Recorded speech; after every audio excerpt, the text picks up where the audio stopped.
నేను ఇవాళ చంద్రబాబు నాయుడు గారికి ఒకటే చెప్తా ఉన్నా, ప్రైవేటీకరణను మేము అడ్డుకుంటాం, అన్ని రకాల పోరాటాలు చేస్తాం.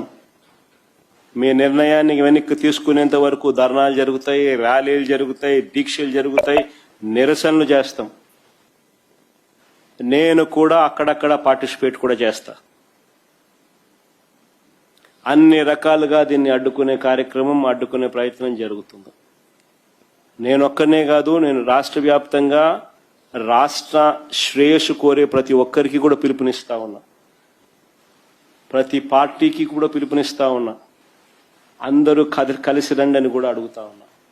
ఇది రాష్ట్రానికి సంబంధించిన ఆస్తులు. ఈ ఆస్తుల వల్ల ప్రజలకు మంచి జరుగుతుంది. ఈ ఆస్తుల వల్ల ప్రజలకు జరిగే శాశ్వత మంచిని చంద్రబాబు నాయుడు తీసేసే ప్రయత్నం చేస్తా ఉన్నాడు.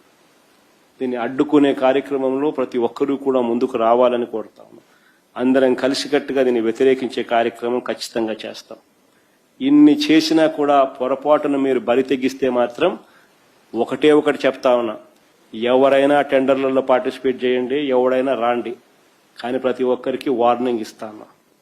రేపు పొద్దున మేము వచ్చిన తర్వాత రద్దు చేస్తాం, మళ్ళీ వెనక్కి తీసుకుంటాం. ఇది మాత్రం ఖచ్చితంగా అందరూ గుర్తుపెట్టుకోమని చెప్తాం.